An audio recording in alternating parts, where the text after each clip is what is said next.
In the tapestry of life, where every thread holds a story, America in Black and White emerges as a haven for the voices echoing through the heart of our communities. In this podcast, we wade through the rivers of our collective experiences, celebrating the vibrant hues of change brought forth by the whispers of hope and the roars of action. It's more than just a conversation. It's a journey into the heart of our society, illuminated by the light of those daring to dream and do. Join us, and let your voice be the melody that guides us toward a dawn where every color finds its place in the masterpiece of our shared destiny.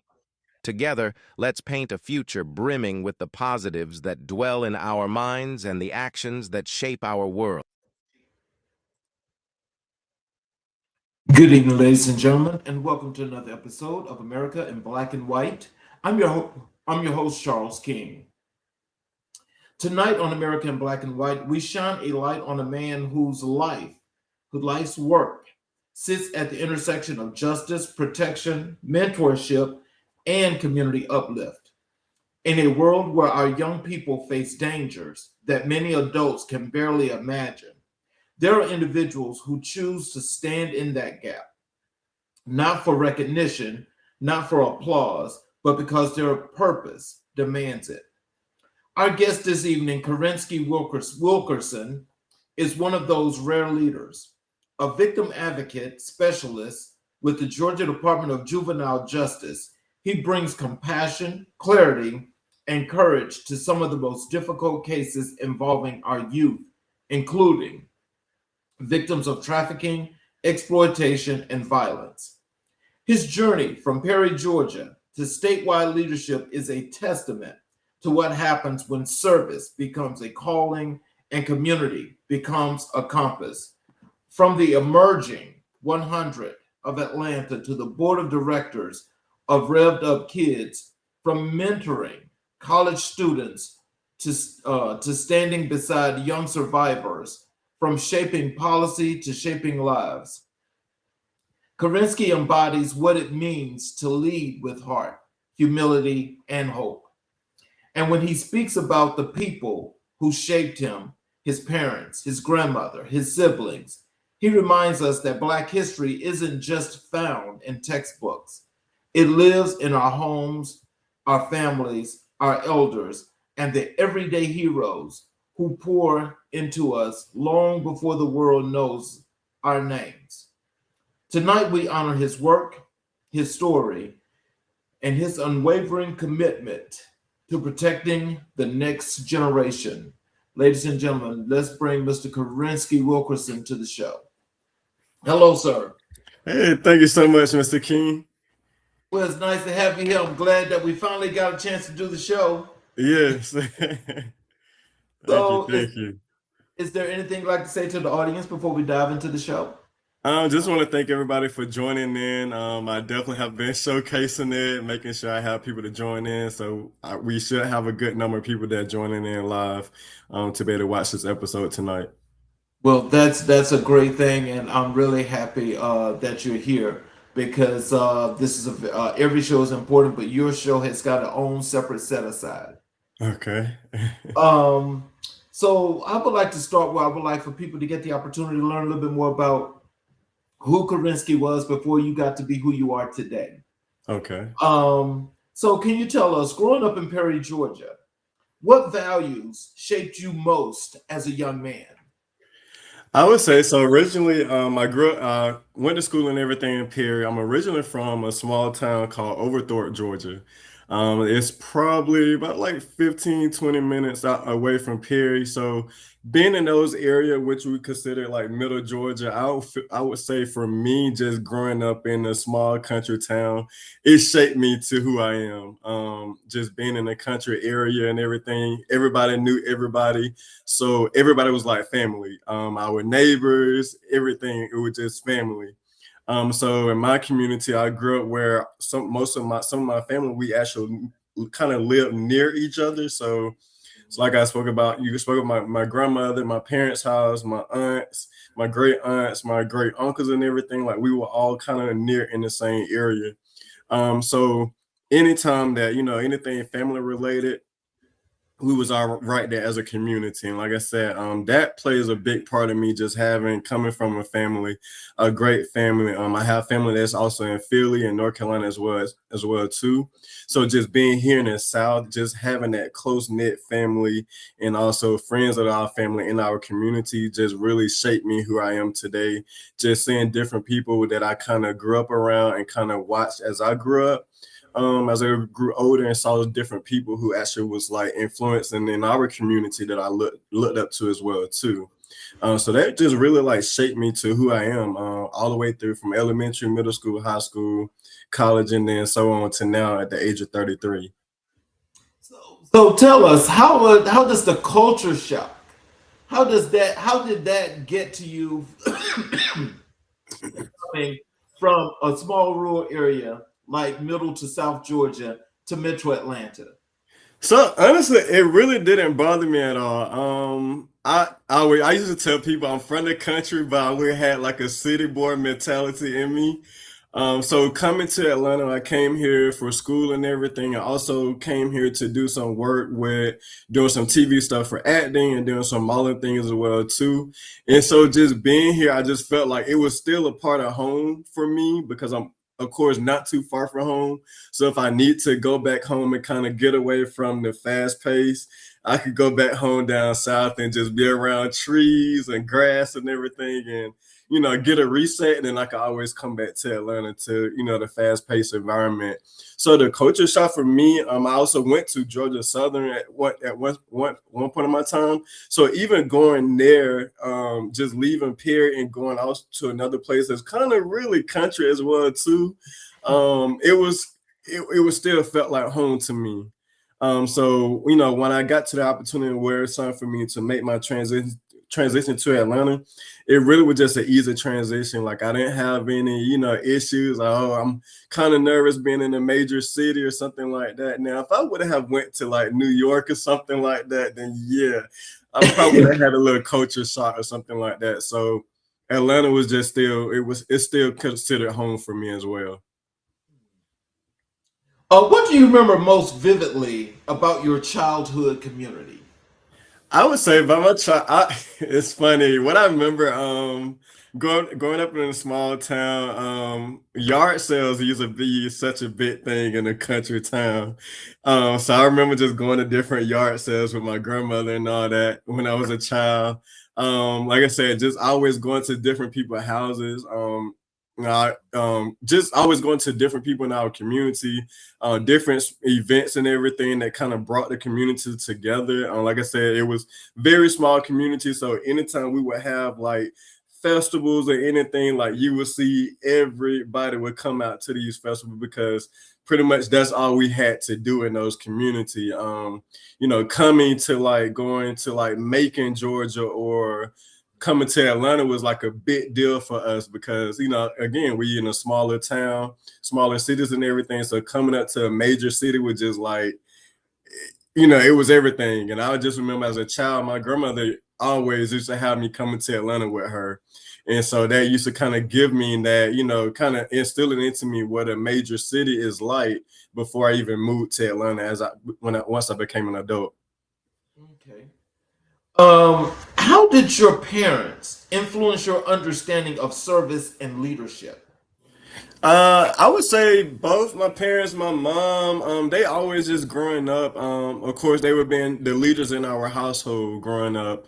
And so just seeing, both my mom and my dad going off to work and everything, and even just being a service into what they do in the community, just, by working in the community and the community that we live in. I would say my mom just always instilled with me just having that leadership. I would say go all the way back to like elementary, middle school. My mom always say that, you're going to be a leader one day. And, she used to kind of say that I remind her so much of my uncle, which is like a businessman.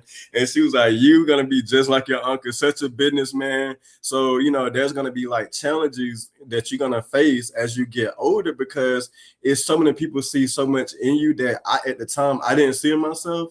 And so those qualities of leadership and service and everything, it took a while before I started realizing like, hey, these things that my mom shared with me growing up as she was raising me. These are things that now I see. I see what people saw in me that I didn't see in me at a young age.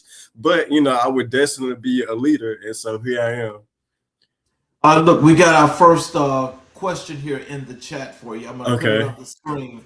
It's from Okay. David Glover. He says, "Does the country or family values seem different from those who grew up in a major city?" The country. I would say honestly.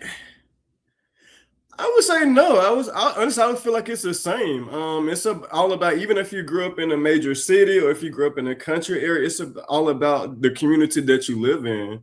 Like right now, like I've lived in like the city of Atlanta, and then now I'm in like the outskirts of like the Decatur area, and even just being here, it's still sort of like a community. Although yes, it's in a major city around a major city area, it's still a sense of community. Like I said, like Decatur is like a closer area to, like, I think I want to say like 15-20 minutes from the city of Atlanta.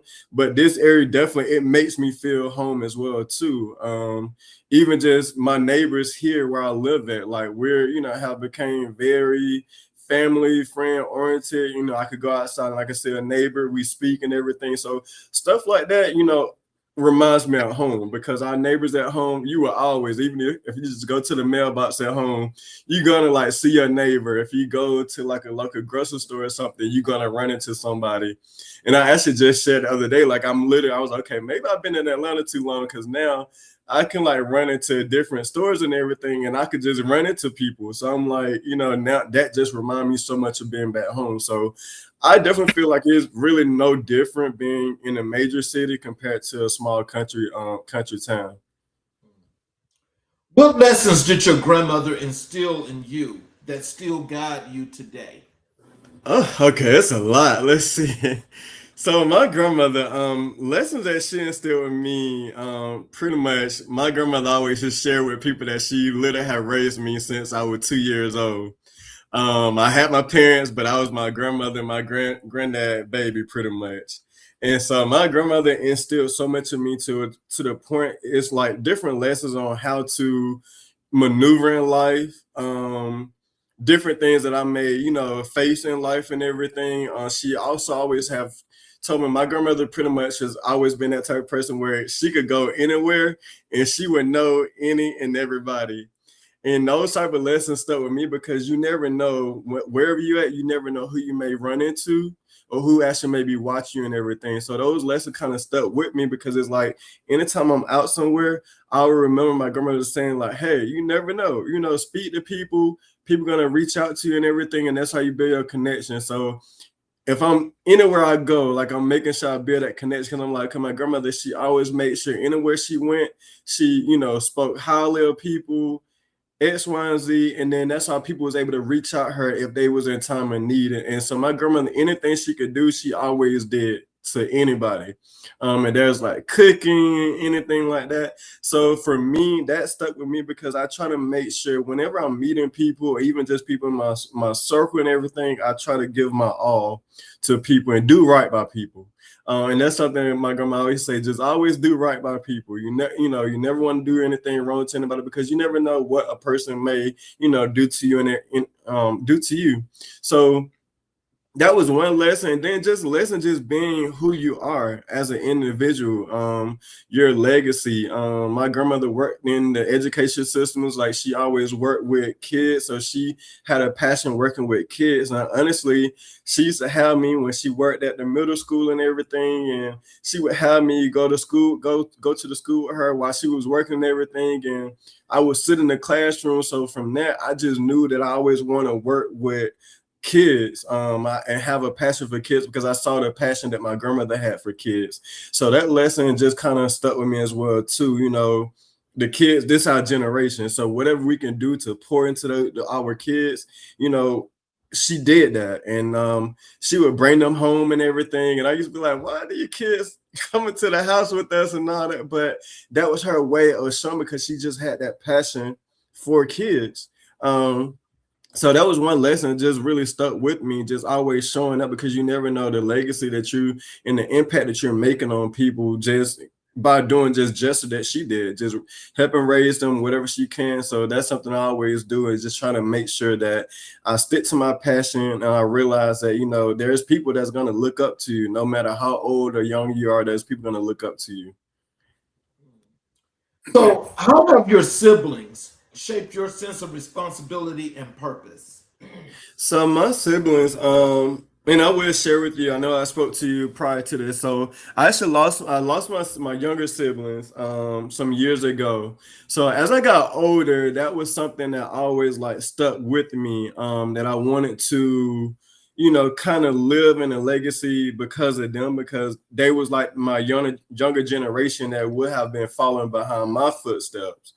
And so, you know, anything that I wanted to do in life, I always kind of mirror based off of them, because, you know, even just going through school, going out to college and everything, because I know that you know, at one point, if they would have still been here, they would be also following those footsteps, knowing that they have a big brother they could kind of follow behind, they could lean on, get advice from, and everything. So as I got older, that's something that I just always, you know, want to make sure, you know, I do everything I can within their name, and also, you know, pay my respect to them, to like, even though they, you know, higher up and everything, but they do are looking down. They are my guardian angel to actually do what I need to do in life, and know that I always have them watching me and actually rooting for me from afar. And so it's just anything that I do, like I said, I just always kind of think about them and know, hey, if they were still here, they would be so proud to call and say they have a big brother that actually doing certain things in life. And then once they got to a certain age, you know, they're actually following the footsteps in it as well too. And to continue making our family proud. Well, I'll tell you this, I'm sure that they're very, very proud. And I can Yes. tell you that I'm very proud of you and the work that you do, because your work is very impactful, and it shows in that passion that you have for helping people. Thank you. Thank you. When you look back at Perry High School, what Yes. experiences prepared you for your career? I would say my experiences having the support staff that I had at Para High School, all my teachers, the office staff and everything. I think I remember coming in as a freshman. My thing is always to make sure I built those relationships with the staff at Para High School. Because I knew that once I graduate, I could always go back to certain staff members and actually get help for, get advice. You know, they become mentors for me as I, you know, leave transition from high school into college life until my young adult years. So I would say all the experience that I kind of experienced at Parrott High School, that was actually good. I really didn't have any bad experiences going through high school.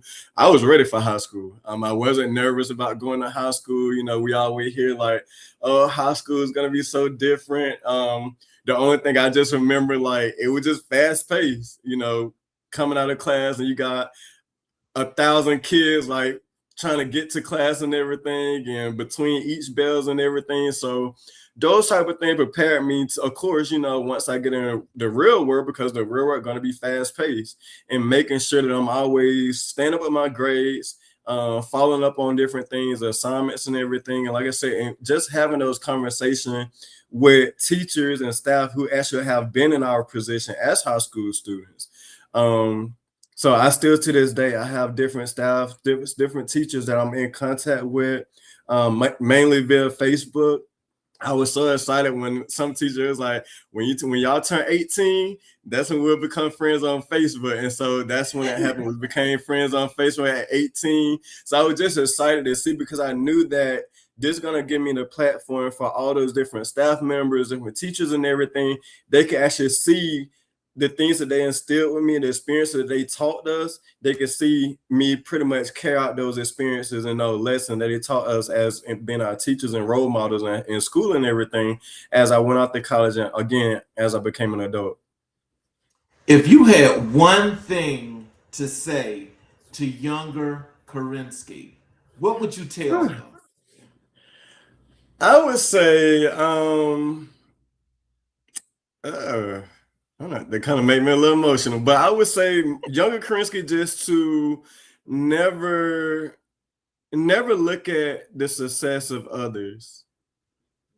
And that's something my younger self, I used to look at all the time. I used to kind of look at, I remember my peers and everything, or if they made a higher grade than me, or if they got, into certain programs that I probably wasn't able to get into or something like that, or they had an opportunity that I wasn't able to get the opportunity. That's something as a younger self, I used to kind of beat myself down about. And so I was always kind of just looking at others and what they're doing compared to what I wasn't doing. And so growing up, that's something I used to challenge with a lot. Was there a defining moment when you realized you wanted to work with youth? Yeah, so like I said, again, going back to my grandmother, working around youth in a middle school setting, having that experience, and then also just like I said, even with my siblings, losing my siblings at the time, I knew that that I felt like me going through counseling at that time, dealing with my siblings. I knew that I wanted to eventually become a counselor one day, because I feel like that would be my way of kind of giving back, because if the counseling that I needed at that time really helped me during that time. So I felt like, me having to have my experiences and everything, like we all have life testimonies, and, believe it or not, we all have traumas that we have faced in life, if we share it or not. And so that was my way, knowing that once I go become a counselor, I can be able to relate with the youth that I serve, because I could be able to share some of my life stories, some of my life challenges and everything that I've experienced and trauma that I've experienced. And maybe that, it would help them kind of look at certain things and how they can be able to, really speak on some things. Because I know as a child, I didn't really like speak about certain things that I went through. It didn't take until I became like a much older, teenager or younger adult till I really start understanding and really realizing certain things that I experienced as a childhood and the trauma that I experienced. And then I'm able to actually talk it about. So, and I noticed working with juvenile kids, it's challenging to get them to really share. It's hard to really talk to a child. And so I just remember going into my office and dealing with some of my first students at that time, and I'm like, okay, Kirenski, how are you going to engage with the youth and actually for them to hear you out, and they can understand you and you can understand them. And so I just knew, I was okay, you got to go with the same approach that was approached to you when you was in their in their shoes. Yes, I didn't commit crimes and everything with the youth that I deal with, but also the youth that I also did in community, that I was mentors with as well. I wanted to make sure everything was relatable.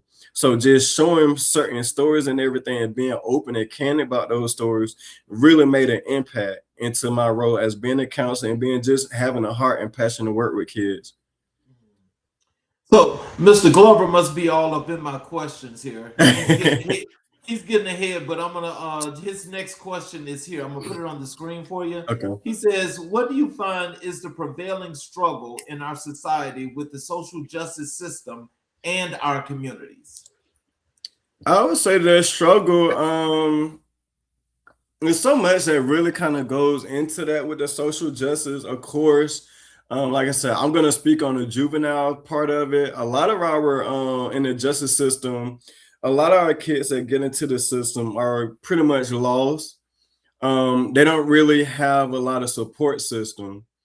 And that's something, that I see on a daily basis and everything, just even talking to certain kids and everything, is like they don't have that support system. And then, of course, sometimes kids will actually run away from certain issues that they're currently dealing with within their community, within their homes and everything. And so that's all I would feel like, and this may be another question later on down the line, but even just having that mental space, being instilled into those community, into those, into the justice system, because, mental health can go so many different ways. And kids, again, they don't know how to deal with certain things at such young age.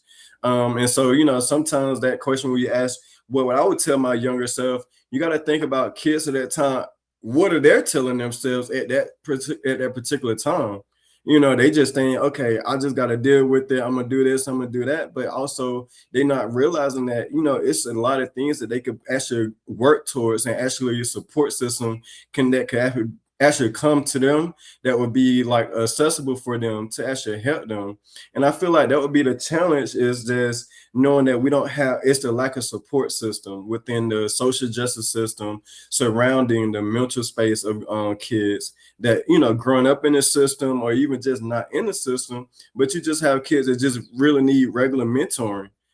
They may come from a home where it's a single parent home, that may not have a father, may not have a mother or something, or vice versa.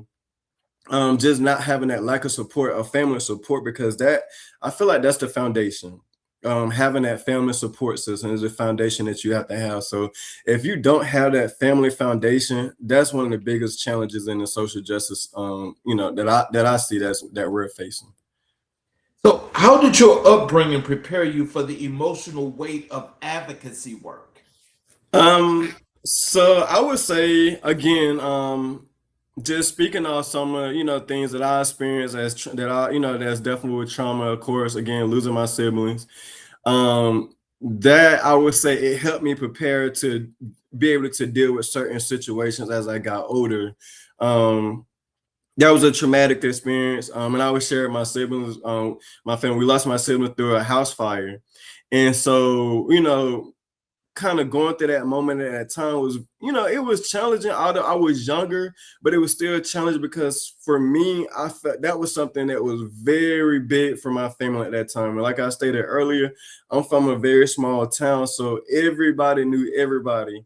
Our neighbors was like our aunts and uncles, cousins, and everything. So having that was played such a very impact role onto me as I got older, and knowing that, I'm also going to experience different kids as I get older who also have experienced certain things like this. And they may have lost their siblings, or they may have lost other, family members in their life, that actually have had caused them to have different traumatic experiences, where they may act out and do certain things because of these type of experiences. So I felt like as I went through middle school, high school, and everything, it was sometimes it was challenging, because it's like, and I could kind of go back certain days where I remember like just being in classes and everything, and I would just have breakdown and everything, and not realizing at that time I was so, very traumatized by what I had experienced, with my siblings.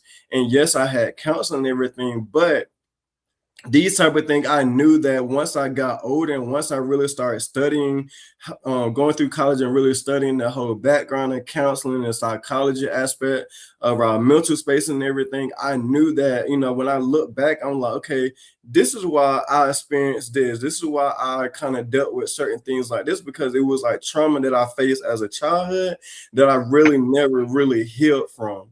And so that's, as I got older, like that's my way of knowing how to really deal with youth, is like we have to kind of work on your healing in order to move forward, to really get to on that path and get on that right track. You have to like focus on the healing part, because we all have to heal for certain things. And sometimes our journey in healing may not happen, it never happen overnight. It may take years. And so that's something I always just share with youth, is like we're all going to still be working on our healing journey, but we just have to do what we can do to put things in place to keep going. I'll still tell you, I'm, your resilience shows. And, I got to tell you, I've never experienced what you have experienced, but I got to tell you that, I'm happy that you have been able to withstand and move forward and become the person that you are today, because people like you are needed in our communities. And I got to say, once again, I'm really, really proud of you. Thank you. Thank you. What does family legacy mean to you in the context of Black history? So family legacy, I would say, to me, and I will speak on my family. I have a lot of influential family members that I have always looked up to since, since I was a child. And so having different family members have done things in our community, owning certain businesses and everything in our community, things like that really speaks volume to me, because that's shaping a legacy for them once, they get older and transition everything, and these type of things, still, will linger around. And so for me, that's something I kind of model behind certain figures in my family, based on certain things that they have done within our community, such as just being involved in the community, having certain leadership roles in our communities and everything, and even just some of their jobs and everything, having leadership roles in their jobs. So those type of things for me, as I continue to get older, those some certain things I kind of want to follow behind in order, creating that legacy, not only for my last name, but also just for Kirenski in general, who I am as an individual, and the legacies, that's above me, that's coming behind me. I want to be able to, have all those, to keep going down, down the family tradition line, whatever we have, those things that keep going. We have another question here from Mr. Glover. Okay, Mr. Glover is on it. What is the responsibility of the community to be disenfranchised to the disenfranchised kids? So I would say the responsibility just being a support system. Those kids, they don't have, when you think about it, they probably don't have they have a lack of support system. They have lack of resources, so the community can come together and provide those type of things. Even just creating like mentoring program in communities and everything, those type of things. I remember for me, I remember being in like elementary, middle school, and going to like a youth program, and just having that, being a part of that program, which was the Boys and Girls Club. That helped me out. That shaped a lot for me as I got older, and then just being in that community space, knowing that these are community volunteers that actually coming out to assist us as Boys and Girls Clubs, mentees and everything. So I just feel like, having that mentorship in the community and being that advocacy for those youth during those times, to just be there and be their support system. So how do you carry your family's values into your professional life? So my family value just pretty much is plain and simple, just always, the value of being a leader, being responsible for who you are. And so as in my professional role, that's something I always, even when I began my first career job as a counselor, that's something I remember sharing, like, hey, I have my family backbone behind me. So I know the reputation that I have with my family and that my family has, I have to continue that also in my professional setting as well too, because any way that I may, move into my professional setting, that's going to reflect on my upbringing. And so that's something that always, my values that my family instilled into me, they verbally, instilled things, or even me just physically seeing the values that my family, that they showcased to me, that I saw, that I looked up to, those type of things that once I get in my professional setting currently, I'm still making sure that I model those values as I continue to grow within my professional career and so on.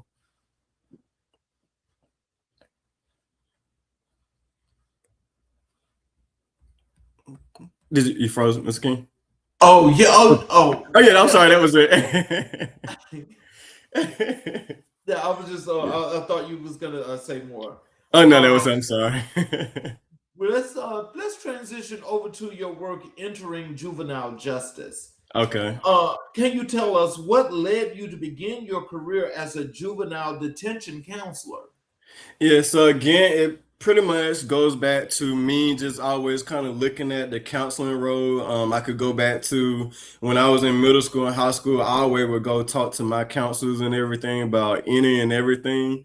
And I knew, like, I remember I used to go just hang out in one of my counselor offices, office, just to hang out there and everything. So I knew that, I always heard about, with the juveniles and everything. And I understand with juveniles, they do come and where they actually commit crimes and everything. So I felt like, if I could go into this type of setting, I may would be able to change different lives and everything. You know, I've realized that, you know, sometimes, you know, they all face different challenges and everything in life, which may cause them to act out and do certain things. And I always look at there's always a reason for something.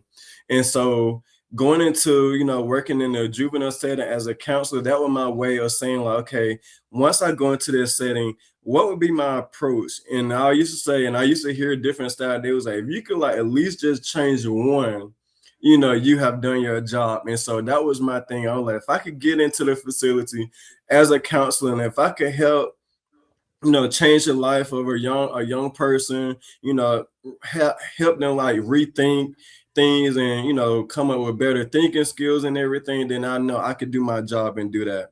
And so once I came in, I just knew like my goal was to work on different youth, no matter wherever they come from, their backgrounds, and really let them know that I'm not here to judge. I'm just here to be a counselor for them. And I'm here to actually listen to them and hear them out. And I realized, you know, those are the type of things growing up.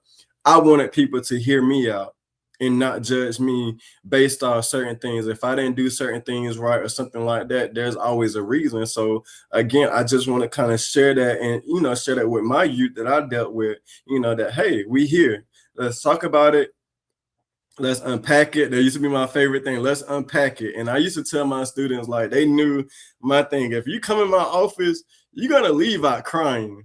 Because I'm gonna break you down. My goal is to break you down to your lowest, and then that way we could work on ways to pick you back up, and so we could carry out and see how you could get a better outlook on life and everything. So that was something for me, because I feel like in order, and that's anybody, we have to get to those moments where we're gonna have to like get to our lowest to really realize who we are and what we could actually become. No matter what we've been through, whatever challenges we face in, trials and tribulation, we have to get to our lowest in order to grow.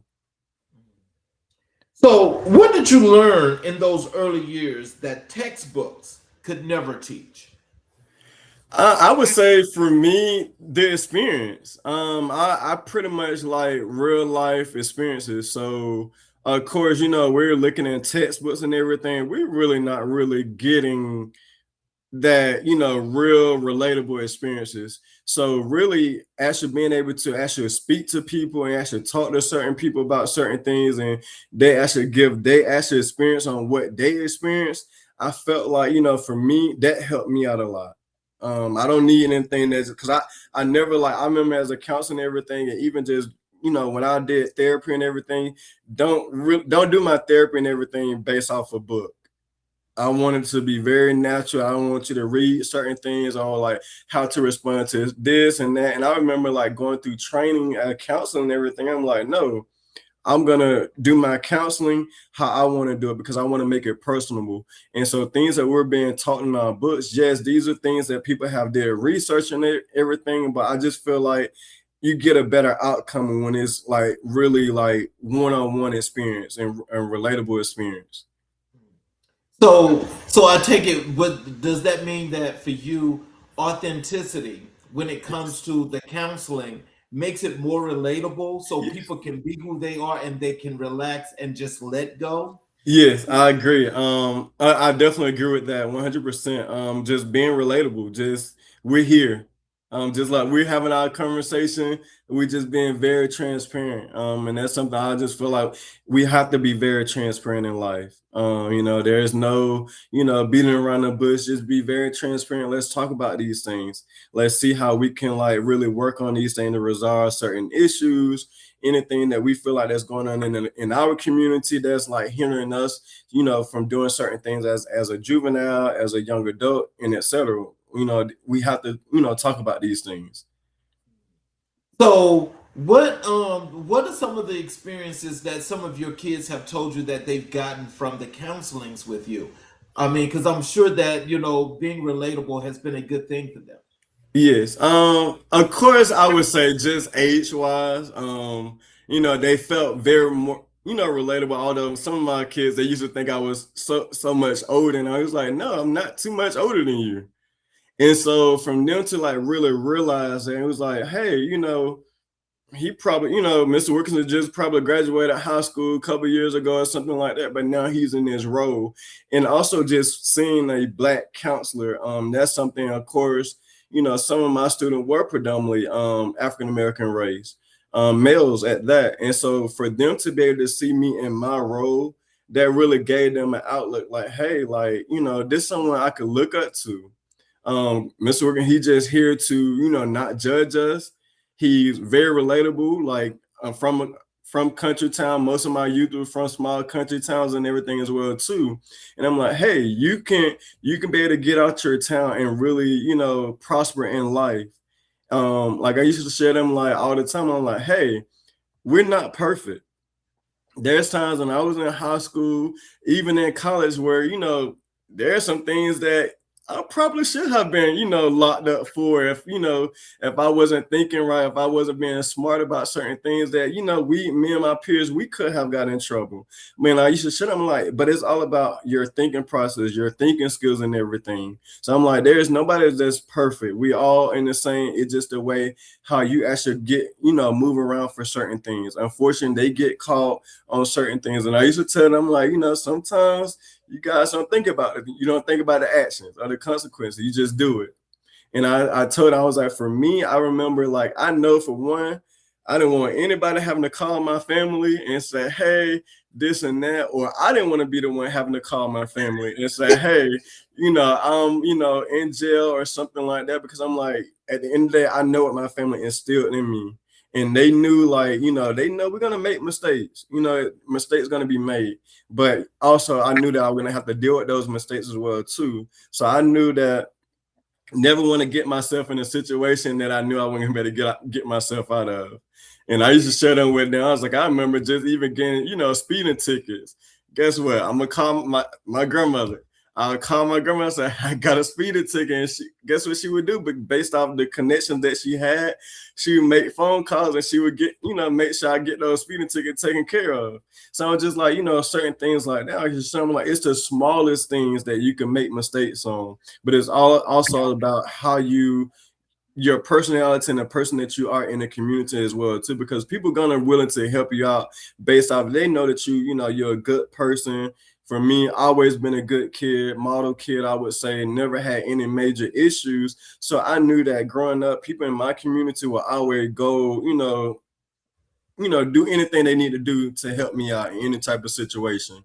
And so that's how I used to tell my students, like, these are the type of things you don't want to burn your bridge, you don't want to get out here and you don't want to cause all the different, issues and everything. And then guess what? You don't have that support system. Because your support system don't only have to be your family. It can be just your neighbors, a stranger, or anything. They willing to help you. They see that you're doing something in life. They'll help you out. Well, that sounds like critical thinking. Is that something that you teach your students to do? Yes, critical thinking. We actually used to have different courses and everything that they would go through little different critical thinking trainings, all the different things to kind of help them out and have them kind of work on ways to, get their thinking process together as they, move forward, as they go back into the community and everything. And even just being in a facility, you still have to have, work on those type of skills and being in a facility because it's like you're detained. And so, of course, being detained, your mind is all over the place because you you detained, you kind of locked up and everything. So you still got to have those critical thinking skills so that any issues that arise inside the facility, you'll know how to handle them and you'll know how to remove yourself from those situations. Or even before you get into those situations, you'll know how to get, work on ways not to get into those things. Well, we got two questions here. We got one from Ania. I put it on the screen. She says, "Can you share one of your biggest success stories with a young person you counseled?" I would say, I actually have a young person that I actually counsel who actually, once they became a certain age, they reached out to me on Facebook and they was like, "Hey, Mr. Wilkerson, I got my own business now." And it was something that they used to share with me all the time when I was in the facility, and they was like, they wanted to do this. They, this type of business when they get out and everything. And so, of course, I'm like, okay, as long as you do what you got to do, you got to realize, yes, you're here, you're detained right now. So everything as a juvenile that you have done, this stuff is going to be behind you. And so once they got out and they, became a certain age, and I used to share the same thing with them as, as my counsel used to share with them. Once you become a certain age, and that's when we become friends on social media and everything. And so I would say the success story just knowing that when they reached out to me, the child, he ended up having a child and everything, and he was so proud about it. And I'm like, hey, now you have something to live for. You have to go out and get a job. And I'm working here. I'm in school. I have my daughter now and everything. So, and his mom used to reach out to me on Facebook as well too, and just share, how much, she was grateful, me just being that counselor, because I could have just been that type of counselor where I'm just pretty much just documenting notes and everything and just, don't even follow up with their youth. And so I knew with the mom, I always wanted to make sure I had some type of contact. And that's something I used to share with her that, hey, I want to see his progression once he get released. I want to see when he become a young adult, how do he turn his life around? And so now just seeing certain things that he do on Facebook and everything, it just always like warms my heart, knowing that, maybe he was one of the ones that I helped, change that life. And of course, like at the time, I didn't think it would probably be him, but he was the one. And he was very challenging when I was his counselor. And so just now, just seeing him thriving in life and being now a young adult, I get on Facebook, I'm like, wow, like it's just amazing to me. So he'll share pictures with his daughter and everything. And I was just like, okay, I know that, he realized, and it took him a minute to realize like, hey, I was going to go through certain things. Everything that Mr. Wilkerson taught me as a counselor, sharing the good and bad, he knew that those type of things stuck with him. And to now, again, he's thriving in life. And our next question here is from Mr. Glover, a comment. Mr. Glover says, I need your grandma's number. So, so unfortunately, my grandmother transitioned back in 2024. So her, everything about her still lives within me. Every day I wake up, I think about her. So again, like she instilled so much into me. And Mr. Glover, if you knew her personally, you would know, anything about her you would love. And I feel like everything that I do is kind of a spitting image of her that I do in life. So unfortunately, she's in heaven. So, how did working inside a detention center change your understanding of youth trauma?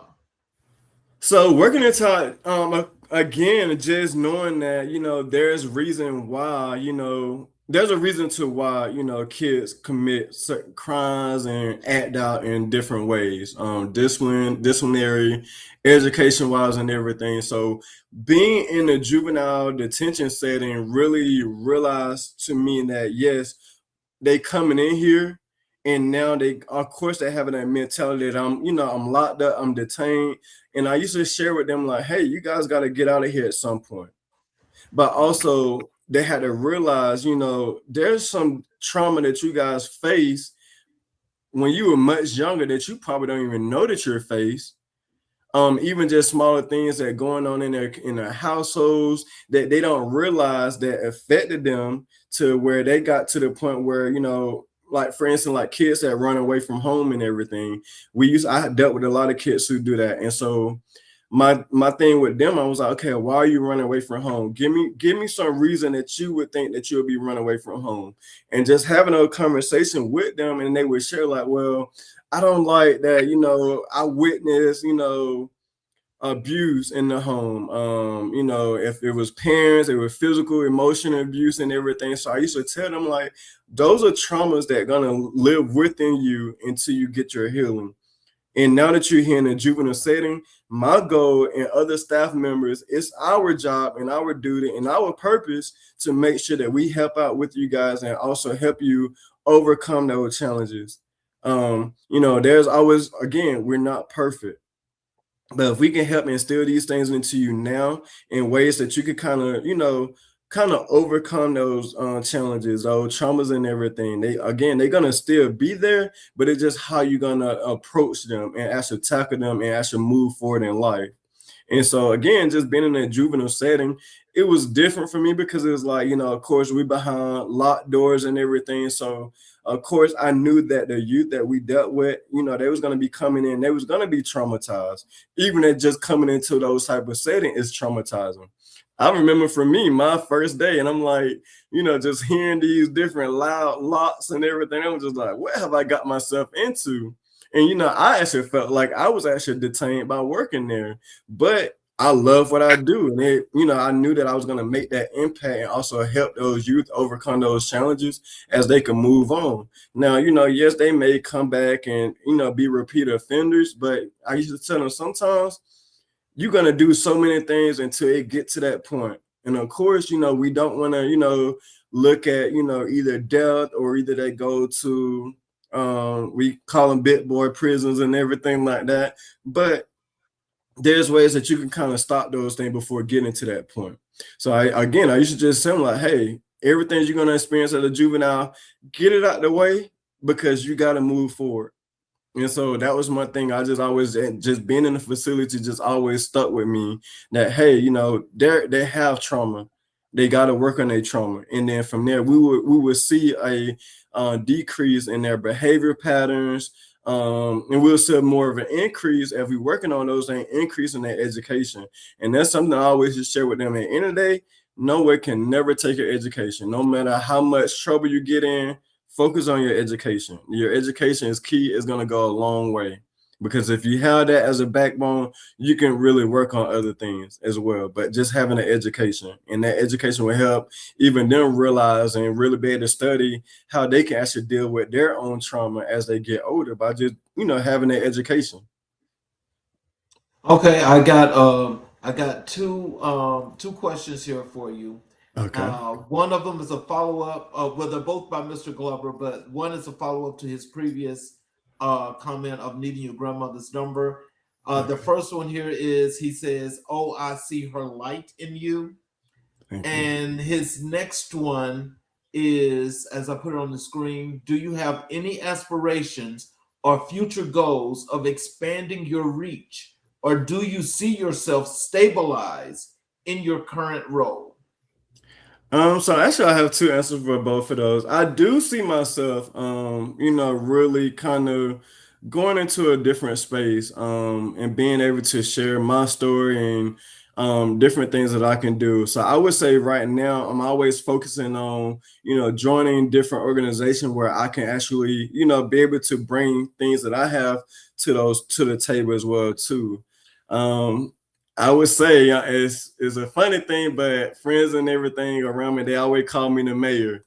And so I was like, maybe that's gonna be something I could like look into, and that could be something I could be able to carry and actually show and actually be that person to like move around and be able to like, speak on my experiences, things that I have done in work wise, dealing with juveniles, and actually be that, in that play that vital role for the communities that I'm in.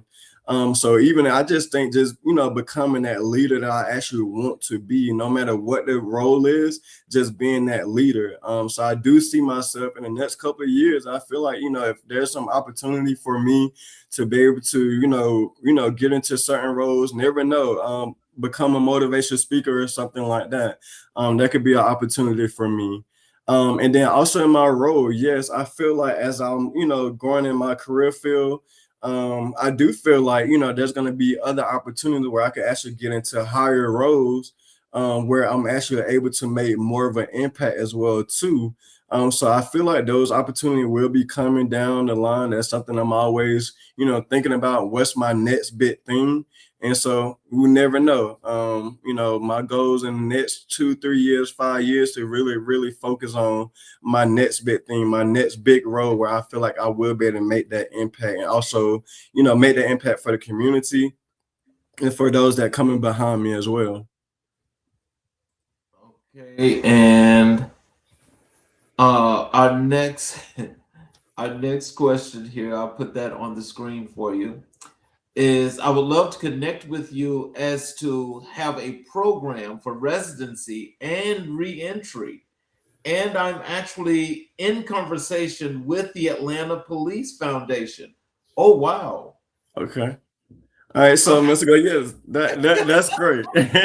That's great. And I'm very familiar with their reentry process and everything. With my agency, we do have a reentry unit and everything. So even just working along with them, I feel like, that's something that, you really have to have a lot of resources for, because you kind of preparing with our youth, we're preparing them to like get back into the community. So any type of things that they could provide for them as reentry and everything, those type of things plays a vital role in knowing that you putting these type of things in place for them once they get released, and that's providing housing, education opportunities, anything, anything that helped them to really kind of get back into the community and really reshape and rebrand who they are as an individual. So I would love to connect with you regarding that, Mr. Glover. And so, my next question to you is, what misconceptions do people have about young people in the juvenile justice system? Because I'm sure that there's lots and lots of things that people say unbeknownst to them, not Yes. realizing how harsh and critical and negative that the things they say. Yes. Just plain and simple. They're all juveniles in the juvenile system. They're always gonna, they're gonna do bad things. They're gonna get in trouble. They're, one of the biggest thing, a threat to the society. And that's something, even as a counselor, I remember just kind of like sitting in different court hearings and everything like that. And just to hear certain things like that being said to youth is like, that's so traumatizing, knowing that, they gotta, hear adults or, people saying things like that. No, yes, because they have committed major crimes. It could be crimes as aggravated assault, murder, and everything. But again, my thing I used to tell you, you guys are not perfect. It's a mistake. Yes, the mistake. So it's some really harsh mistakes, but you can work around this. And so that just knowing that that's something that people always say, it bothered me. And that's something like even working with DJJ or working with kids that I know that have been in different crimes and everything. That's something that we're trying to like, it's not all about being in a juvenile setting. It's about what we're doing. Do we having them come into these facilities to actually make changes for them and provide the resources that they can get in the facility. So again, once they get released, they have these resources. It's not to shame them and talk down on them and everything, because again, no matter what we do, we're judging them. And that's something that the community is really big on when we judge our youth. We're judging them based off one simple mistake that they may have made, and we're not allowing them the opportunity to really work on those things. And like I said earlier, it's not going to happen overnight. You're going to have youth who are going to commit crimes, multiple times in order for them to be able to get the understanding that, hey, okay, enough is enough. And so that's something as, adults, as a community, we have to make sure that we really work with these youth in a juvenile setting in the community and just share with them like, hey, you can work on this. You can move forward. Everything's a temporary. We got it. It's just all about our approach, and we can't go at them with a negative approach when knowing that we're still traumatizing them by sharing and just dimming their light because of something that they have experienced in life, because we don't know. We can't judge a youth because we don't know what they have been through, and that's something Okay. I used to share. Now, I was going to say our next question is a really good question here for you from Mr. C. Timothy Andre. I'll put it on the screen.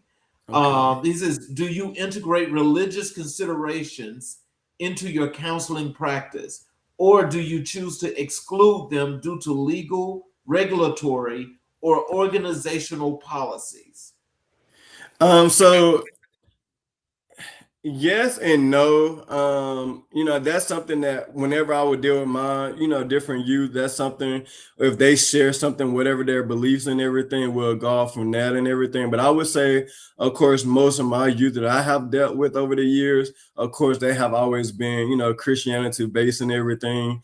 They always asking for Bibles and everything. And we would do in the agency, we do provide where they can actually have Bible study and everything to come in. We have our chaplain services and everything. So, those are the opportunity where kids can actually, really kind of get a better insight on, the whole Christianity, whatever their background is.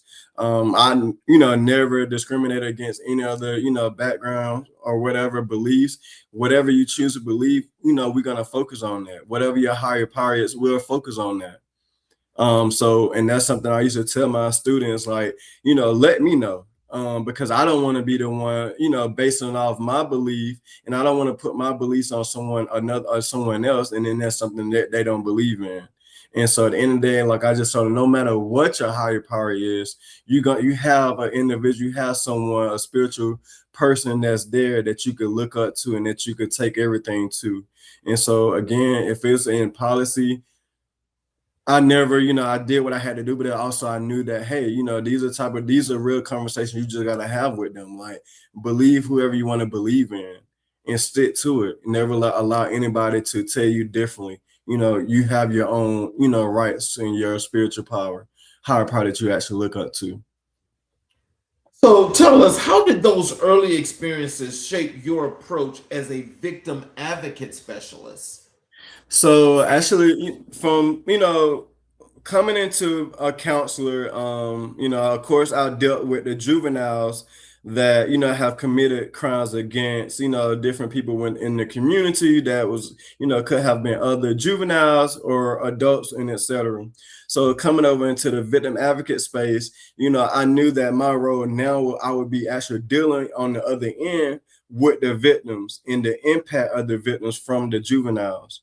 And that's something, working with the juveniles at the time as a counselor, these type of things I used to share with them, like, hey, you have to actually realize you got to kind of have to look at and put yourself in the position of the victims as well too. Because now that, yes, you coming from different trauma and everything, and you did certain things to these victims, now they also have been traumatized because based on certain things that the juvenile has committed against them. If it was like, them individually, if it's like a next of kin, family member, or etc. So being in that victim advocate's role is knowing that, now I have to have that background to actually support the victims and make sure that I can provide the resources that they need in order to help them through their process of being traumatized, from dealing with loss of life cases, aggravated assault, robbery, anything like that. These type of things really would play vital roles in different people's lives as they move forward. And so, having victims reach out where they may feel unease if a juvenile is getting released to come back into the community. So in my role, that's something I would have to share with them, like, hey, they're going to get released. They're juveniles. They're getting released, allow them to have another opportunity. But we still have to make sure that the victims do feel safe once they come back in the community and everything. Because again, you got to think that victims, they have this, look at the juveniles where they're looking at them as a bad person, because of what they have experienced with them and the crimes that they have committed against them. And so have to like make sure that they are aware of those type of things, and that, we providing those sources, those resources for them. They want to seek counseling. And that's one of the biggest things, in order to, like, if you experience some traumatic experience that someone committed against you, you're going to need counseling. You're going to have to you need all the resources that you could get in order to help you heal from those tragic incidents, to move forward in life and everything. And so, that's something that I always, in my role, just dealing with the victims, making sure that they are aware and they do understand in my role and what I can do. Also, you have our juveniles that have committed, crimes against other juveniles. And so that's something that's really big as well, too, because now it's like a peer-to-peer relationship that, really going to cause, because now kids thinking like, okay, another you did this to me. If it's from bullying that led into, something else, this something that, they're going to be stuck with the rest of their life, knowing that they got bullied or they was, had injuries, because of another juvenile and everything. So, just making sure that we are protecting them as well too. it's just all just making sure that we just having that strong support system with our victims in the community, and then of course our victims that are in our custody as well too, because just because they're in our custody as a juvenile, they also are still victims as well too, because they have experienced certain things that have led to them to be detained because they was a victim of certain things as well. Let's transition over to your work in victim advocacy and trafficking work. Okay. What does a victim advocate specialist, actually do day to day? So pretty much again, we're notifying, working hand in hand with the victims, notifying them on anything that's dealing with their youth that have committed crimes against them, and just making sure that we provide any type of resource that they would need. If it's resources in the community that I could help find for them, like I said, speaking on counseling, anything like that, compensation, for restitution or something like that, any type of things like that that would help and benefit the victims. Being into the human trafficking role, that's one role that I'm very passionate about. A lot of people don't know that, Atlanta is one of the hubs for human trafficking.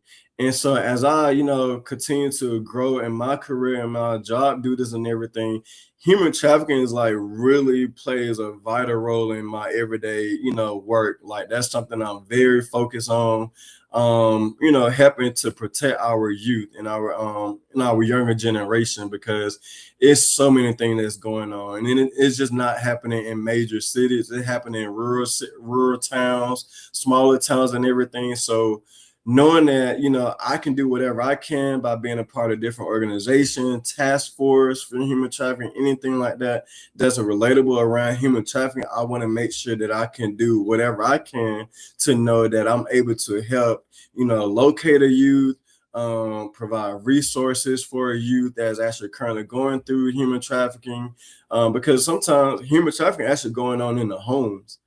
And a lot of people don't realize that it could be some of the youth, it could be their parents, a close family member, church members, and anything like that. You just never know. So those type of things that I want to make sure that I'm always like sharing with people, like you have to like make sure that you're on the lookout for any type of thing. And I just, even just growing up, I remember like there are certain times where my family members are like, I couldn't go to certain people's houses and stuff like that. And so, I tell people now, like these type of things today, kids, they just get involved in so much because they don't have certain resources in the home. So of course they're gonna run away where they could get these resources from traffickers and everything.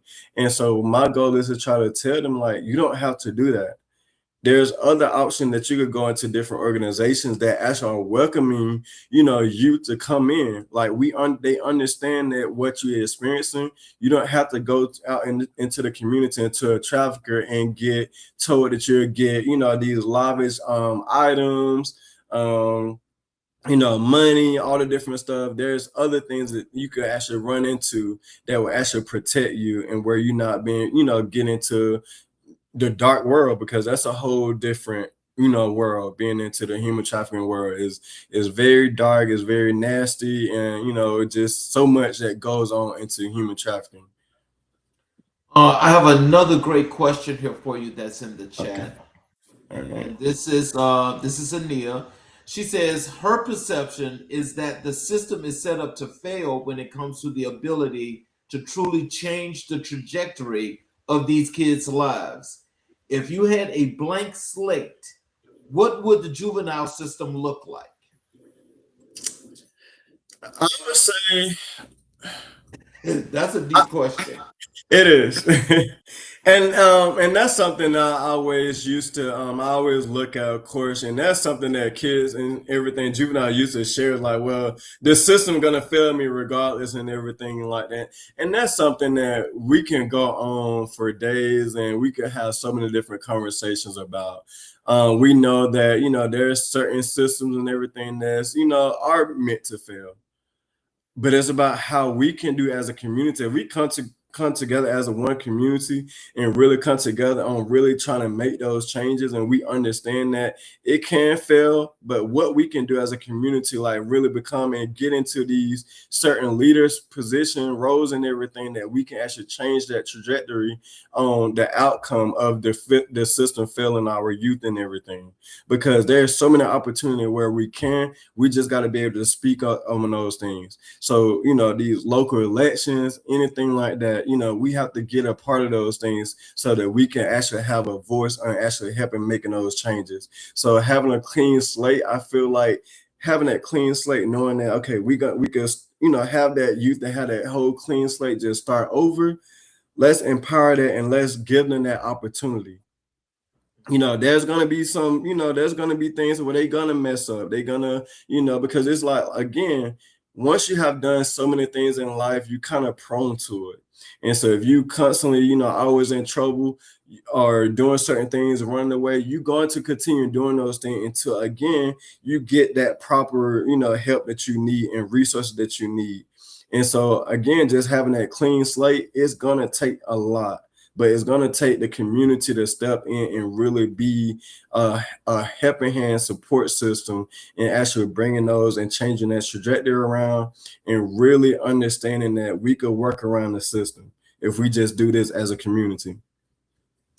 As you mentioned, Atlanta being a hub for trafficking. Yes. I just want to go back and just say that when I was an employee at a particular agency, we actually had some work going on where there were task force that was set up around here in Atlanta that really shocked me. That I don't think a lot of people realize just how bad trafficking is here in Atlanta. Yes. Mm-hmm. And the one thing that absolutely stood out, the key thing that you said, is that there are family that's doing this to a lot of their children. Yes. It's family that's doing that. Yes. In situations like that, if you guys have actually caught anyone or so forth, what did you guys do to not only remove that child, but what were some of the repercussions that these people had to face? I can't share, so much of it, but of course, to my knowledge and certain things, of course, they would put things in place.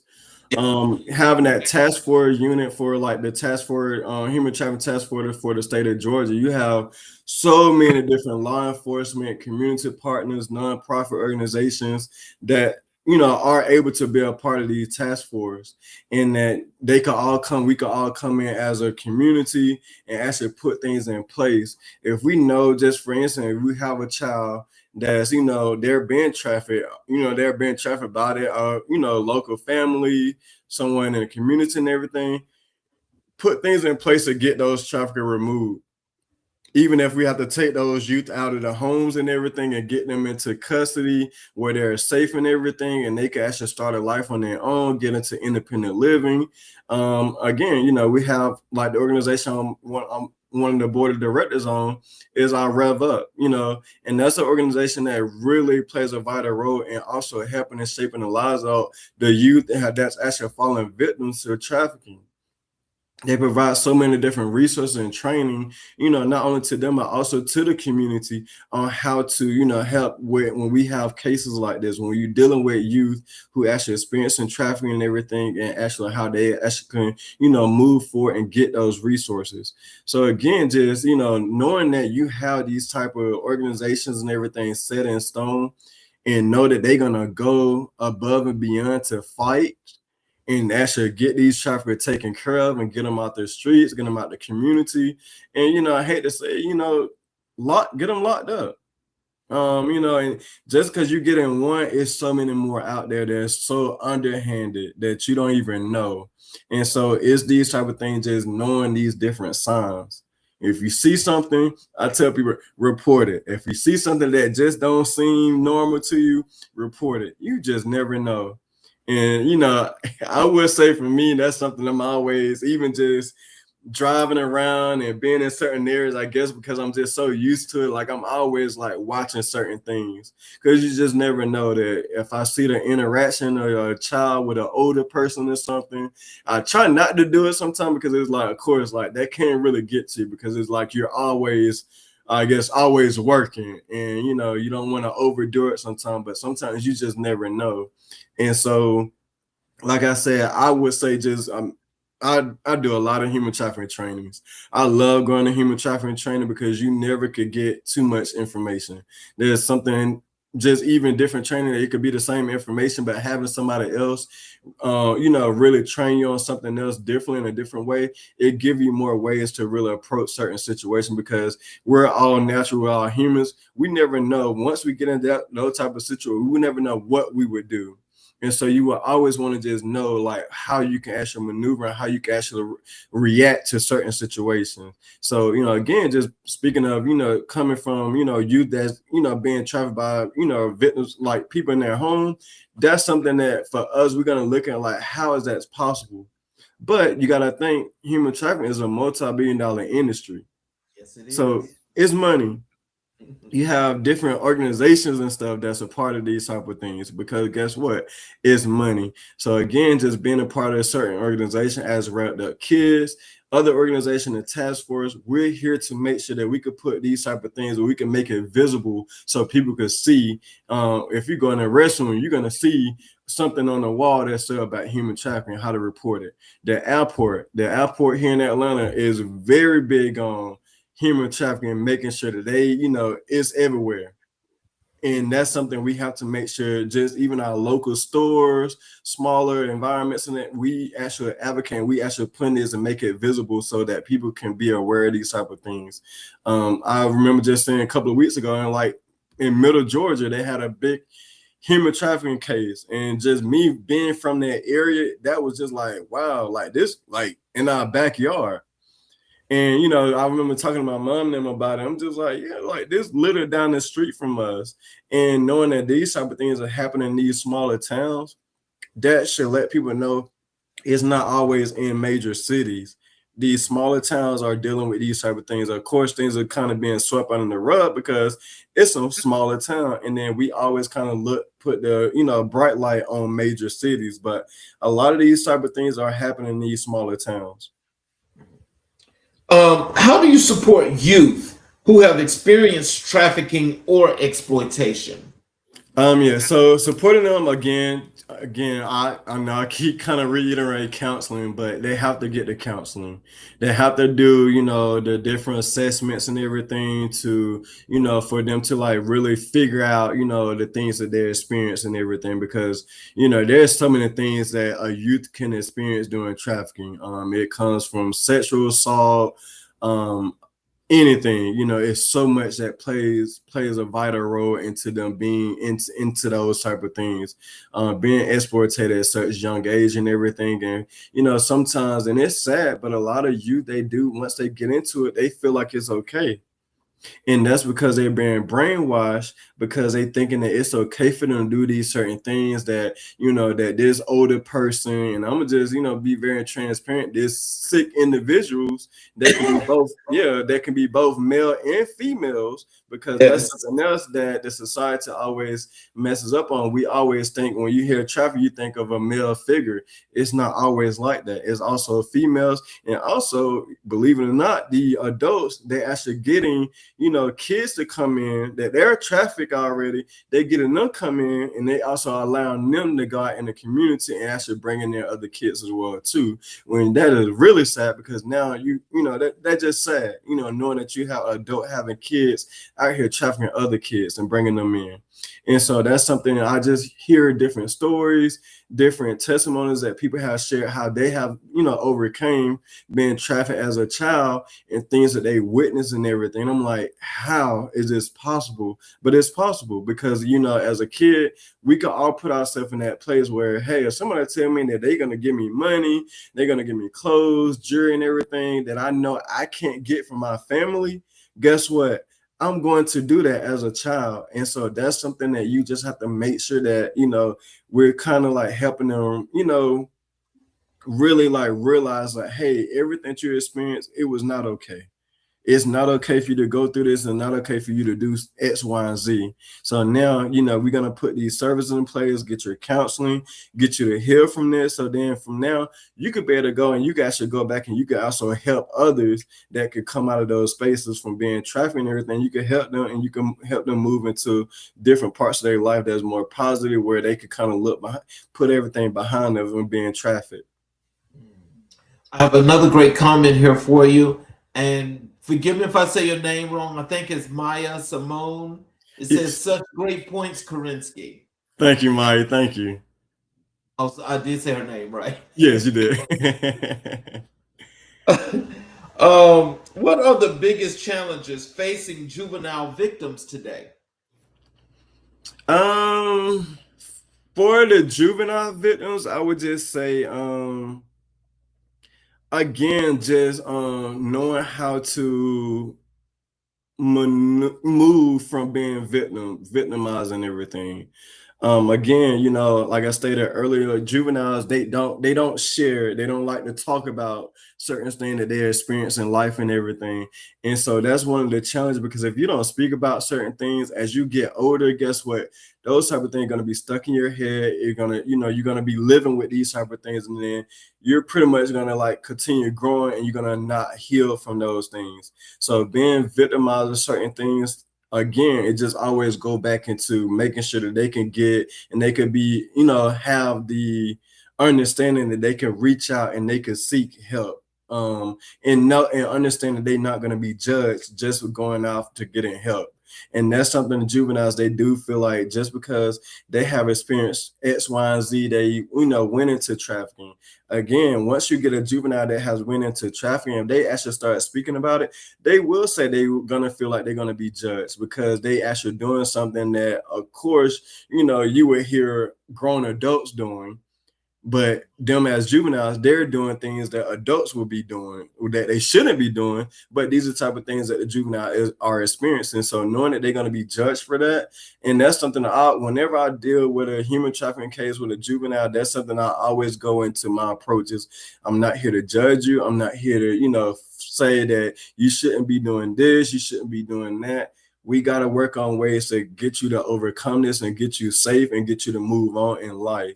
And so that, these type of things, it's not okay. We're not here to judge. So the whole judgment thing, that's something, again, as a community, we have to make sure we're not judging the victims because of things that they have experienced, because they didn't ask for these type of things. Anything that we go through in life that's negative, we don't ask for it. It just happened. Some things just, like I said, it got our own family, neighbors and everything. These things happen. We see it every day. Even when we go to sleep, guess what? There's a thing that's happening while we're sleeping. And so just knowing that we can, wake up and get up and fight as much as we can for these youth, these juveniles, these victims, we're gonna do that. So tell us about your process when you build trust with young people who have been deeply hurt. Tell us about that process. Yeah. So again, I speaking earlier, just having that approach. I always share my stories and everything, and sometimes you have to be careful when you're sharing certain things that are too deep to certain youth and everything, because our stories and everything can also be traumatic experience for them hearing it. But I just always feel like if I'm gonna be able to sit down and just say we're in the office together, if I'm gonna be able to sit in my office and I gotta allow you to share certain things with me, I need to be able to share certain things with you as well too. So that way we both can actually have that, where we can kind of meet. We meet halfway. Like you experience this, hey, I experienced this, but I was able to work around this. I was able to do this. I was able to do that. I was also able to, really, take advantage of different resources that I could take, in order to help me to move on. And so that's something in juvenile, like I said, I always my approach was just to get them down where they go. I'm gonna get them emotional. I'm gonna hit them in their core where I know it's gonna hurt. We're gonna talk about certain things that I know that's like triggering them, but it's going to like challenge them. And of course, I would have youth that would actually, they were in acting out based off the conversation, but stuff like that, I actually used to love because I was like, now I know I got you because you can't handle the conversation. So now we got to figure out how I could get you to handle these type of conversations, because these hard conversations we have to have in order to move on.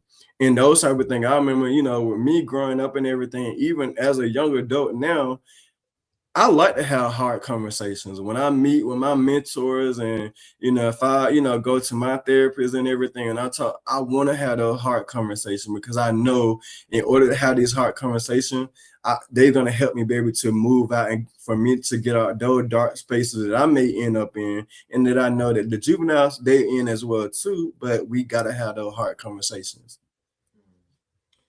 So let's, we discussed, that we do Black History 365. Mm-hmm. And when I ask you who were the most influential persons in your life and career, you mentioned it was your parents, your grandmother, and your siblings. Mm-hmm. Can you tell us, why do you consider your parents to be central figures in your personal Black history? For me, my parents for sure.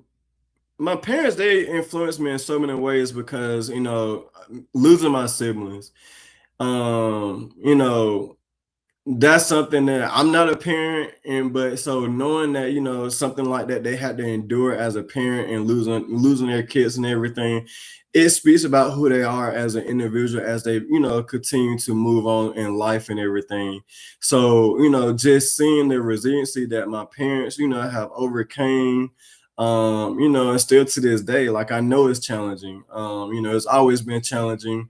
And just knowing that they could still be, it's gonna take time for them to overcome, and they could be able to move in life and everything. So for me, that's just knowing that as a Black parents and going through those certain things, because again, you got to think that there's times that in the Black community we're not always gonna get the resources that we would need as a Black community.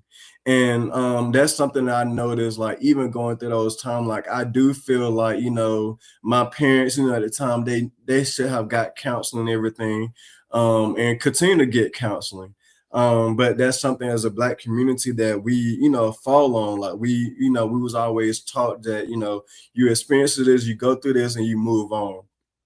And again, it take me back to just kind of studying psychology and really understanding everything about the whole different world of being in that background of psychology. That's something that society always bring on the Black community, where we do fall short when it comes down to resources. And so just even knowing that my parents having to endure that and how they was able to kind of like move on through life, knowing that yes, the resources were there, but guess what, we didn't have that opportunity, or it wasn't presented to us, to my parents, to get these type of resources and put in place. Like yes, for me as a child, yes, that opportunity came to me from being in a school setting, but as I got older, I always felt like I needed those type of resources as I got older. And to now as a young adult, I still get those resources. Like anytime I need to call on anybody, as a therapist, as a counselor, whoever, even working with my agency, I make sure that I actually take in the opportunity to work with, our program that's offered for state employees that have experienced different traumatic experience and everything like that. So knowing that, that just speaks, the whole Black history for me in the space of my parents, because, they're my role models because they was able to endure certain things that are very traumatic, but also I could see them moving forward in life. And it's not easy. Nothing has never been perfect. There's things that has always come about. Anytime you go through certain things, there's things that's gonna, be the reason why to what happened prior to. And so that's something I always start looking back to, and like, okay, I understand my parents went through this, it's a reason why. And so it goes back to the counseling, it goes back to the trauma that they experience as parents, and so far on. I have a comment here. This one's from, put it on the screen there. Shauna K. Wah. Yes, resources are so important in our communities. Yes, and definitely true. Resources. We have to have those resources. No matter it's so much out here, and that's the thing in our community. And that's something we always share. Um, reach out. We have our phones in the palms of our hands now. We got anything. It's so much. We could just now we got Chat GBT. We could get on Chat GBT and just, hey, what's some, counseling services, anything that we need in our community near us, it will give us. So we have so many different resources now that we don't have to rely on other people to get those resources. Now it's there for us. Unfortunately, again, it's always going to be challenging trying to get those resources from people in the community. But now we got to put ourselves in our roles and actually kind of, get out there and do our own research and get our own resources that we actually need for ourselves. Because guess what? Today's world is not going to always happen like that, whereas things are just going to be given to us. Um, I've got another question and comment here in the Okay. chat here. This is from Ania. Okay. Ania, I tell you, you must be from the old generation because I understand what you're saying, but I want you to answer this question if you could, Kirenski. Okay. Ania says, but wouldn't you agree that some of it's generational in terms of older people's perception that you just need to power through adversity and you're weak if you can't? Yes, I definitely agree. I, that I definitely agree, and that kind of goes again. That dude goes back to the older generation and the Yeah. mindset. Even generation and generation, they it go back so far, and just watching different movies and hearing different things, how people really move through life. That was their way of moving through life. Like, you experience this, guess what? Keep going. Yes. And then Yes. it go back to me, just like really, like, I remember having a professor when I was in undergrad. We would talk about these type, and this same thing. We had a similar thing that I remember us talking about how that have hindered people as they got older, because now it's like any little thing that you go through, if it's major things, guess what? You're just gonna try to push past, and guess what? Those things are gonna cause eventually as we get older. You always hear stress is a killer. Dealing with depression and all the different stuff. And people don't realize, because we have been told from generation to generation to just deal with it. It'll be okay. Life gonna move on. No, life is gonna move on, but you're also gonna be carrying that baggage with you as you keep going. And guess what? As you keep going, the generation coming after you gonna continue that same thing. And it's never gonna get healed. It's never gonna get worked on, because guess what? We're just being told, just put your, just put your big girls on and just keep going, like, and not deal with the emotional side of things. And that's something I do feel like we have to be able to deal with the emotional aspect of certain things that we experience in life, because if we don't, we're gonna be messed up. And then that's how now you just see like so many different things that people are dealing with, the mental health issues in today's world, because guess what? They're being told to just keep going, don't worry about it, move on. But then a lot of things kind of relates to our mental space and how we actually start dealing with things as we get older.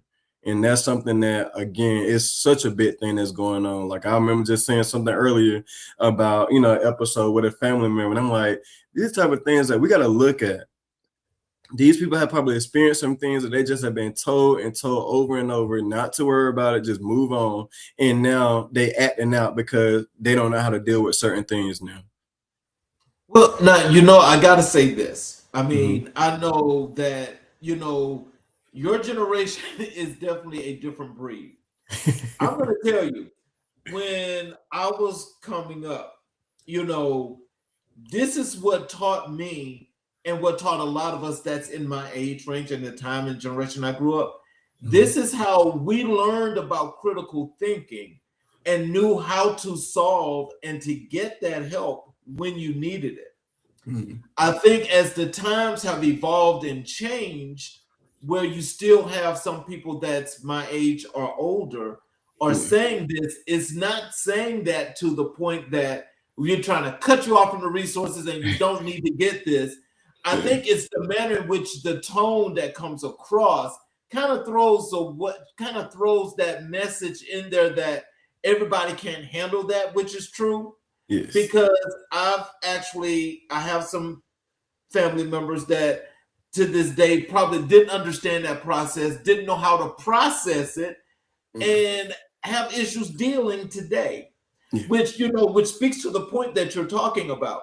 But it wasn't saying, oh, well, you don't need to get no help. But I'm just saying. Yeah. And so let's see. Here is oh wow. Shauna K. She says, put it on the screen.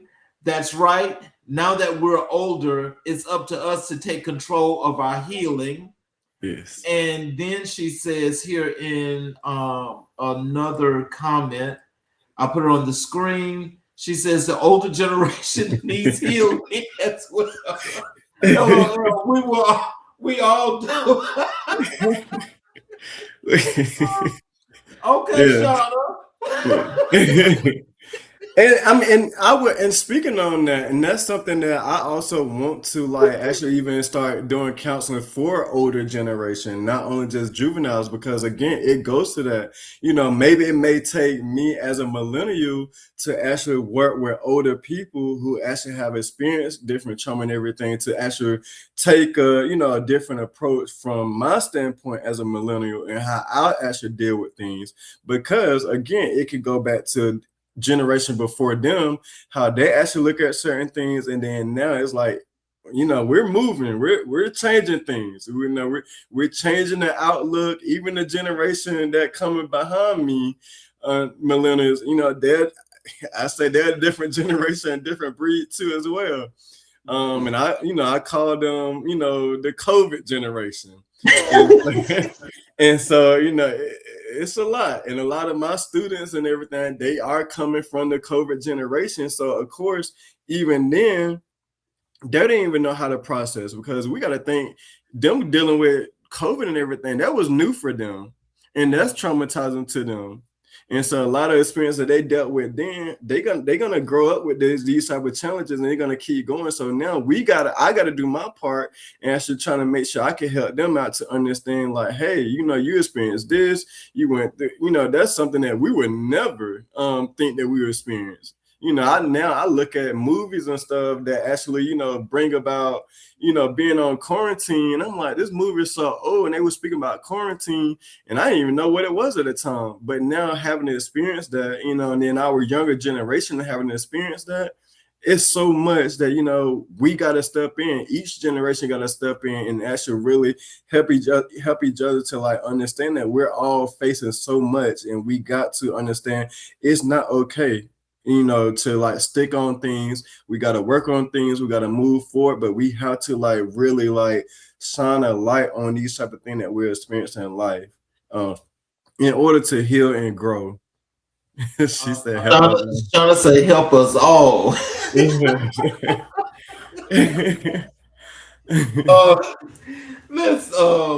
So what wisdom did your grandmother pass down that you now carry forward? The wisdom, I would say, just her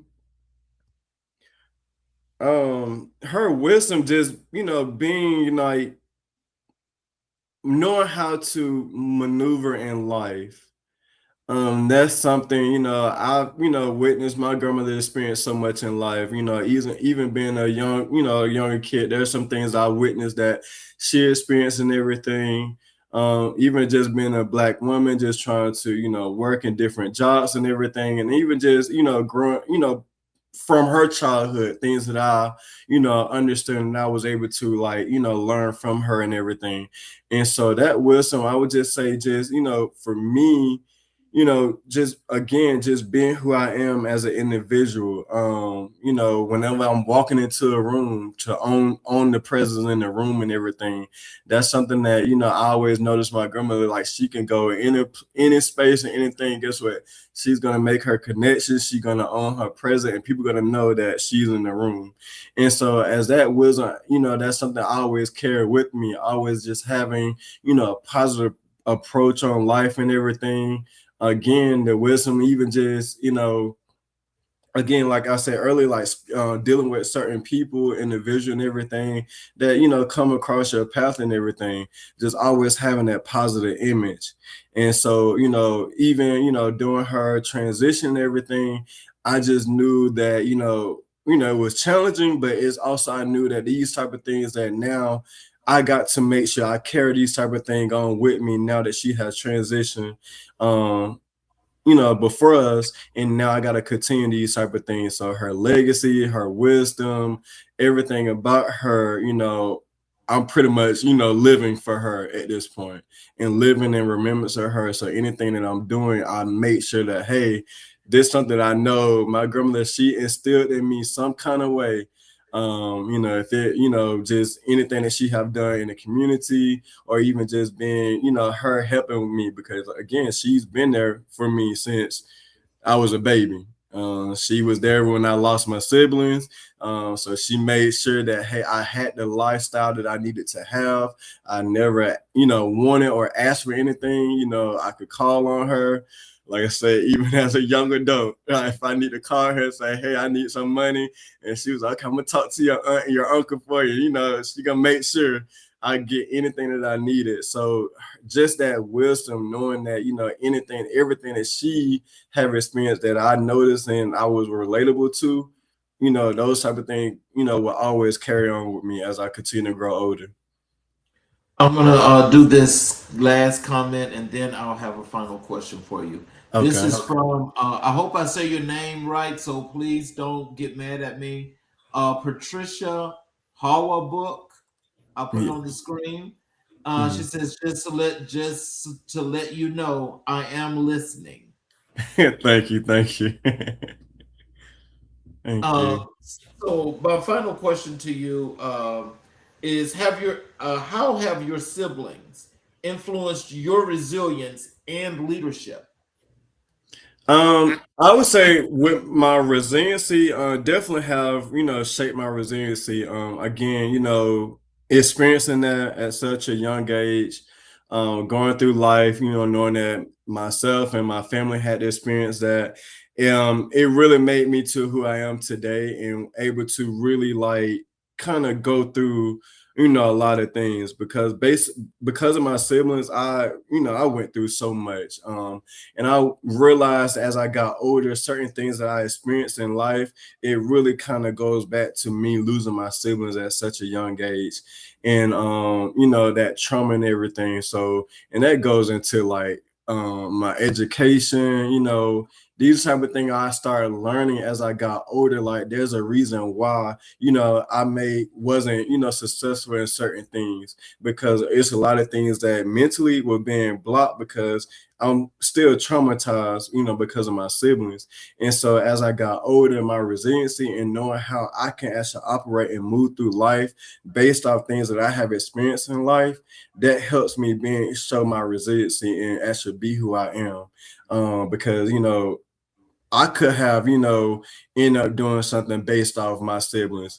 It probably could have been something I couldn't handle as I got older, and not knowing how to deal with it. So knowing that I was able to, got to seek counseling for myself as I got older, reach out to different family members that I, look up to, and that, I know they're going to be my support system, really all plays a, very vital role.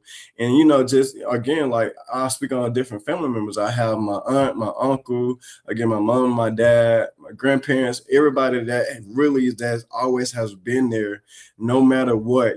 They see so much into me that, based off my siblings, I didn't really see a lot in myself because I was kind of basing off, oh, I'm doing this, this is happening to me. But also I know that they're gonna still be my support system no matter what. And whatever I do, whatever challenges I face and everything. So just having that resiliency, like I'm very, very big on resiliency.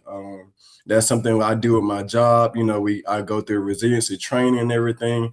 And so knowing that, I have to be, in order for me to really move on in both personal and professional in life, I have to be able to speak on certain things that I have experienced. And that's going to help continue to build my resiliency and really shape me who I am as an individual. And so just like I said, just to continue to add to that, just making sure that I'm doing what I'm supposed to do, and really give myself grace. And that's something that's for anybody, even the audience, that we have to give ourselves grace no matter what we have experienced in life, and that you have to give yourself grace. Because if we able to give other people grace, we gotta kind of turn it around and we gotta give ourselves grace too. So if you're not able to handle a certain situation, allow yourself and give yourself that grace to really work on it and really move forward. And I'm sorry, I missed the second half of that question. That was just it was your resilience. Siblings influence your resilience and leadership.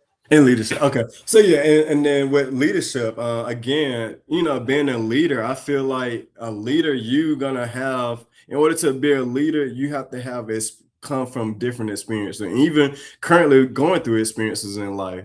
And so I feel like as a leader that I am today, again, my siblings have shaped that, my grandmother, parents, my aunt, my uncles, anything, they all have shaped those type of things in me as being a leader, because based on knowing what I've experienced, what I actually experienced in work-wise, professional things, these type of things help build my, leadership role and my leadership skills, and even how I wanted to, continue to prosper in leadership, because there's always opportunity to continue to grow in your leadership.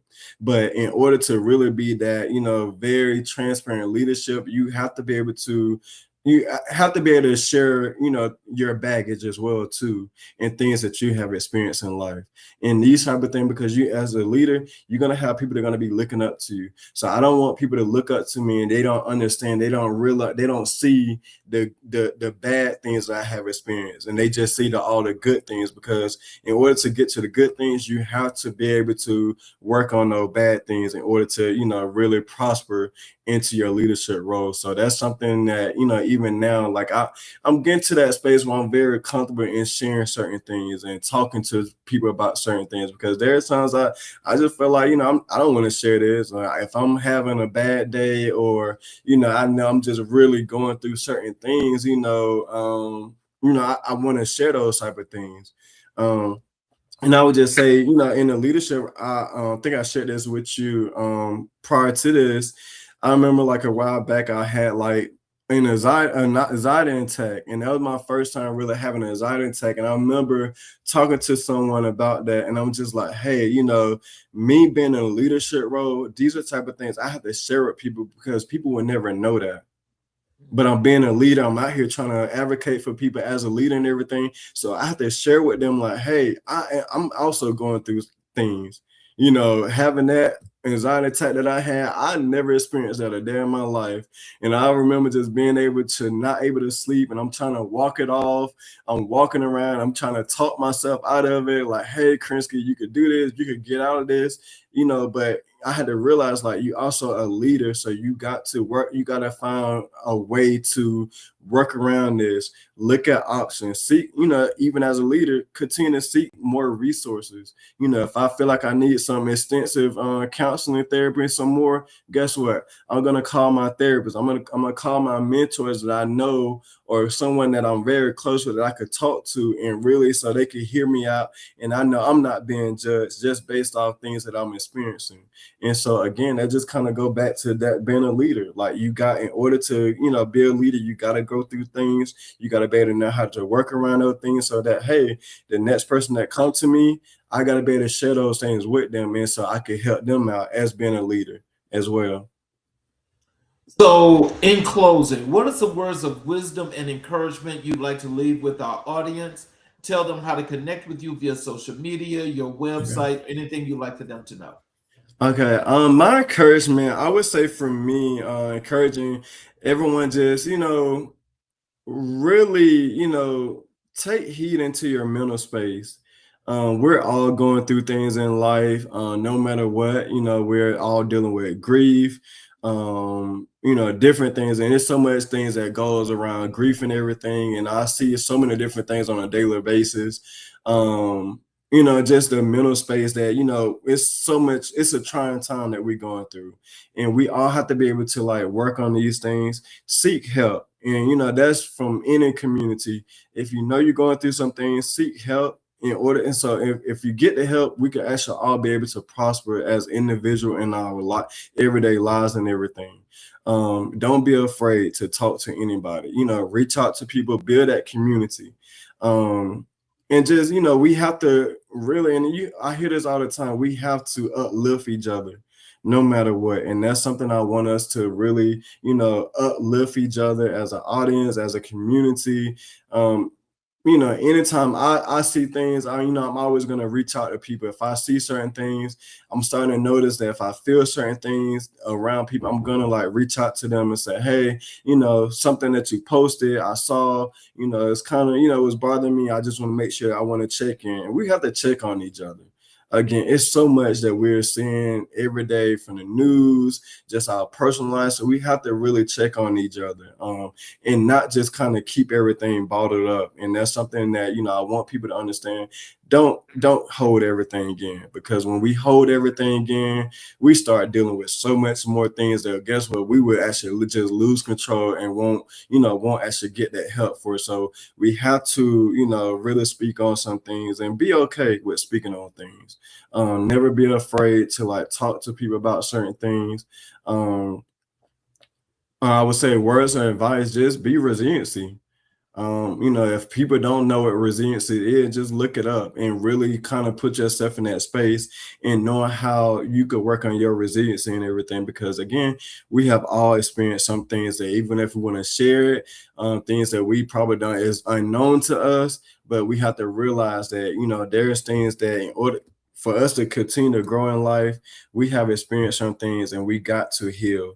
And we just got to be in that healing space. No matter, it's not really, look at the whole thing about, being a spiritual thing. It goes beyond the spiritual aspect as well, too. It's not all about, going up to your higher power, but it's also about what you could do here while you're here on earth and getting our resources, connected with people. There's so many different groups that you could join. That would help people out in life and everything. So you never know what another person is going through in life. So always just try to be very positive, be kind, because there's so much things that people are going through and dealing with that we would never know. And of course, now we see these type of things. It's becoming a trend, people being suicidal, acting out and doing certain things. And then there's a reason why, because guess what? We as people, we don't share things. We don't talk to people. We just deal with it. And like I say, go back to the older generation. We just deal with it and just move on. And that's going to be our issue. And that's what we're going to always be facing, those challenges. We keep moving on. We can't keep moving on. We got to target it, work on it, heal from it, and continue to heal from it and move on in life. So let me just say this to you as Okay. I'm getting ready to close here. Can you stick around for a few minutes after I close the Yes. show? Yes. I want to say for those of you that are watching on all of our channels, including the YouTube channels, if you have not yet subscribed and enabled all notifications, I would appreciate if you could support us by subscribing and enabling those notifications. So every time we do our show Monday through Friday, you will be able to get the show live, as well as you're able to go back through the channel and you can watch each and every episode that we have recorded with all the great messages from all of our great leaders that are doing that one thing that Kirenski just mentioned, and that is building our communities. So as I say that, I want to say this as well.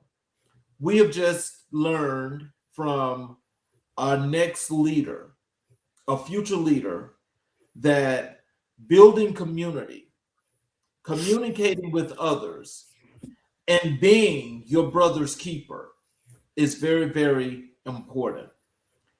You never know, as things are going on and people are going through things, what you can do to help someone else.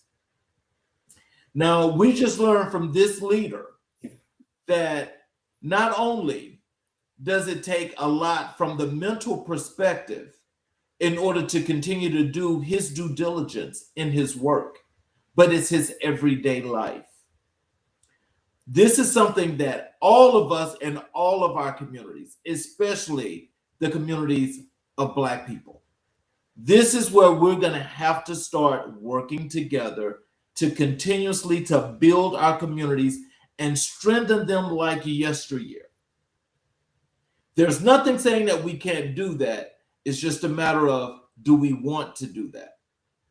Let's start today if you have not started. Let's start with me. Join me as we build these communities. Join Kirenski in the work that he's doing to continue to uplift the youth, because those children are our future. Thank you all, and please join us tomorrow for a great episode of Final Word Friday. I'm your host, Charles King. This is America in Black and White. I thank you guys for joining us tonight. We'll see you tomorrow night, same time, 6 p.m. Eastern Standard Time. Good night.